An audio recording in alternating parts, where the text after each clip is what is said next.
Donc j'avais parlé dans une autre vidéo du décret Crémieux qu'avait découvert Ouria Boutelja, et avec cela le contentieux entre une certaine communauté et les musulmans de France et les maghrébins un peu manipulés et finalement un peu envoyés au casse-pipe. Elle avait remonté ce contentieux au décret Crémieux. Les Juifs d'Algérie étaient des Arabes ou des Berbères. Bon.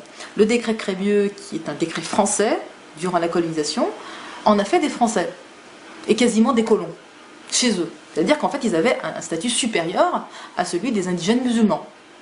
Ça, c'est le premier facteur qui explique les conflits entre Juifs et Arabes. Donc déjà, je vais commencer par rappeler ce qu'est le décret Crémieux.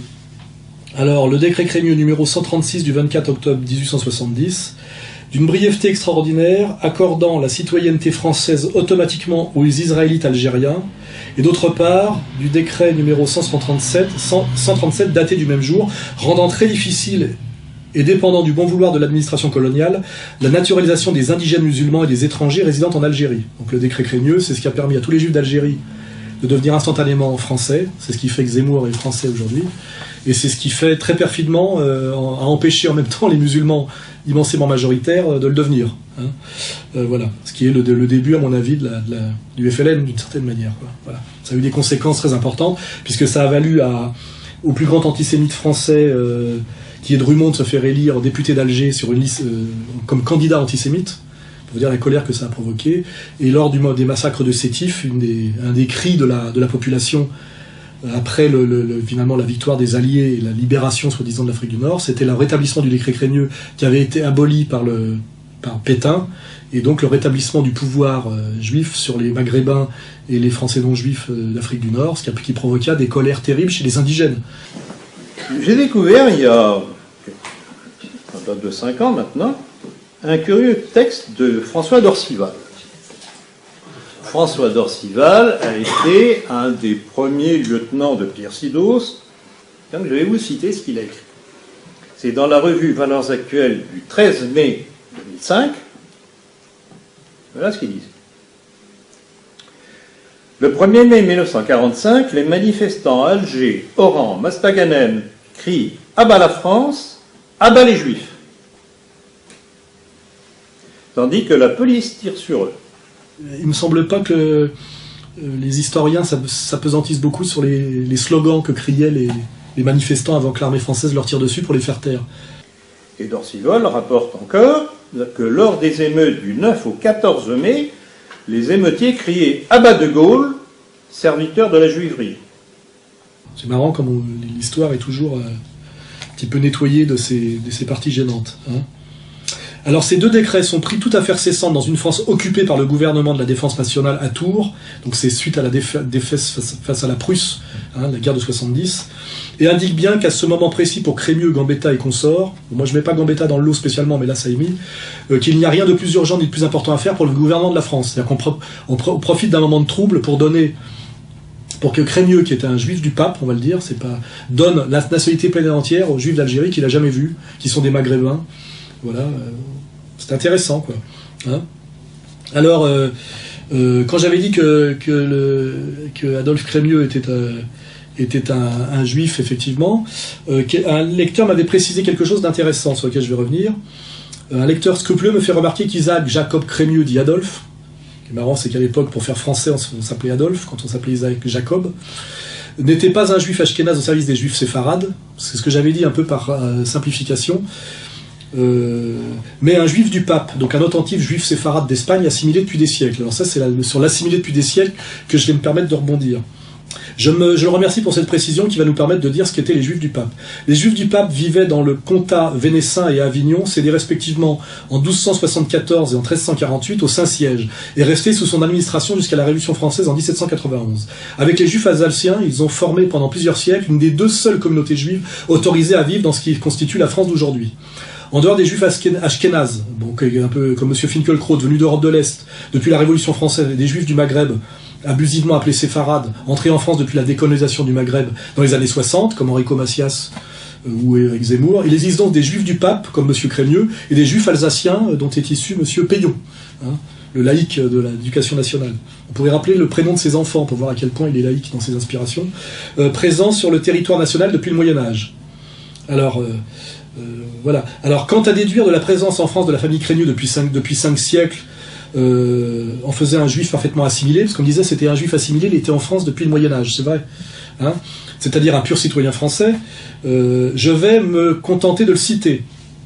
Alors, je rappelle que Adolphe Crémieux, émancipateur des Juifs d'Algérie, était grand maître du Grand Orient de France, président de l'Alliance israélite universelle, et qu'il fut 2 fois ministre de la Justice en 1848 et en 1870. Alors, au moment critique des 2 révolutions, la déclaration suivante fut produite dans The Morning Post de Londres du 6 septembre 1920. Voilà, donc c'est cité tardivement par un journal anglais, et c'est une citation d'Adolphe Crémieux en tant que président de l'Alliance israélite universelle. Hein, voilà. L'union que nous désirons fonder ne sera pas une union française, anglaise, irlandaise ou allemande, mais une union juive universelle. D'autres peuples et races sont divisés en nationalités. Nous seuls n'avons pas de citoyens, mais des coreligionnaires. En aucune circonstance, un juif ne deviendra l'ami d'un chrétien ou d'un musulman avant qu'arrive le moment où la lumière de la foi juive, la seule religion de la raison, brillera sur le monde entier. Dispersés parmi les autres nations, qui depuis un temps immémorial furent hostiles à nos droits et à nos intérêts, nous désirons d'abord et rester immuablement juifs.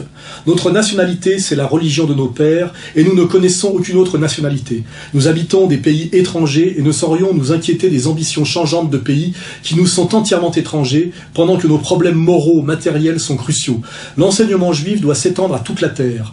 Israélites, quelque endroit où le destin vous conduise, dispersés comme vous l'êtes sur toute la terre, vous devez toujours vous considérer comme faisant partie du peuple élu. Si vous vous rendez compte que la foi de vos pères est votre unique patriotisme, si vous reconnaissez qu'en dépit des nationalités que vous avez adoptées, vous restez et formez toujours et partout une seule et unique nation, si vous croyez que le judaïsme est la seule et unique vérité religieuse et politique, si vous êtes convaincus de cela, Israélites de l'univers, alors venez, entendez notre appel et envoyez-nous votre adhésion. Notre cause est grande et sainte et son succès est assuré. Le catholicisme, notre ennemi de tous les temps, gît dans la poussière, mortellement frappé à la tête.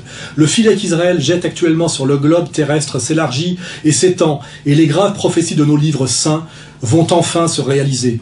Le temps est proche où Jérusalem va devenir la maison de prière de toutes les nations et de tous les peuples, où la bannière unique de Dieu d'Israël sera déployée et hissée sur les rivages les plus lointains. Mettons à profit toutes les occasions. Notre puissance est immense. Apprenons à adapter cette puissance à notre cause. Qu'avez-vous à craindre? Le jour n'est pas éloigné où toutes les richesses, tous les trésors de la terre deviendront la propriété des enfants d'Israël. J'en ai une deuxième. Du même. Ça serait bien que, comment dirais-je, Éric Zemmour planche un peu là-dessus, puisqu'en fait il est français par Crémieux. Il me défendait le décret Crémieux récemment dans un échange. Je ne sais pas s'il connaît tout ça ou s'il fait semblant de ne pas connaître. Il va falloir à un moment donné, c'est un peu comme Ramadan dans un autre genre. À un moment donné, il va falloir sortir du bois ou assumer ses contradictions ou se révéler pour ce qu'on est. Un messianisme des temps nouveaux va surgir. La Jérusalem d'un nouvel ordre, sainte fondation entre l'Orient et l'Occident, doit se substituer au double empire des papes et des empereurs. Je ne cache pas qu'au cours des années, je n'ai jamais consacré ma pensée qu'à cette seule et unique œuvre. À peine a-t-elle commencé son œuvre que l'influence de l'Alliance israélite universelle s'est faite sentir au loin. Elle ne restreint pas seulement à notre culte, elle veut pénétrer dans toutes les religions comme elle a pénétré tous les pays.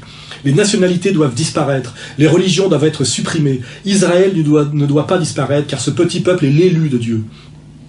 Dans tous les pays, nous devons mettre les Juifs isolés en relation avec les autorités pour que la première nouvelle d'une attaque, nous puissions nous lever comme un seul homme. Nos voix désirent se faire entendre dans tous les cabinets des ministres, jusqu'aux oreilles des princes, et advienne que pourra. Tant pis si nous devons faire usage des lois de force incompatibles avec le progrès de l'heure. Nous joindrons alors à tous les protestataires. On nous adjure de pardonner le passé. Le moment est là où se crée, sur des fondements inébranlables, une alliance immortelle. Voilà. Donc ça, c'est les déclarations de Adolphe Crémieux, qui nous présente comme un juif du pape, donc un juif assimilé, parfaitement français et patriote. Voilà. Et qui est l'auteur du décret Crémieux de 1870, par lequel un certain nombre de types qu'on pourrait passer en revue, Bernard-Henri Lévy, Éric Zemmour, Enrico Macias, sont français aujourd'hui. Voilà. Alors je laisse l'auditeur juger effectivement du patriotisme français d'Adolphe Crémieux, qui fut 2 fois ministre de la Justice en France. Voilà, et je pose la question à mon camarade Éric Zemmour, qui est très très inquiet de la domination musulmane sur la France, s'il connaît les œuvres de Crémieux en tant que grand patron de l'Alliance israélite universelle. Voilà. Et comment il peut me répondre à ça, en regardant ses positions. Voilà. On va finir là-dessus, non ?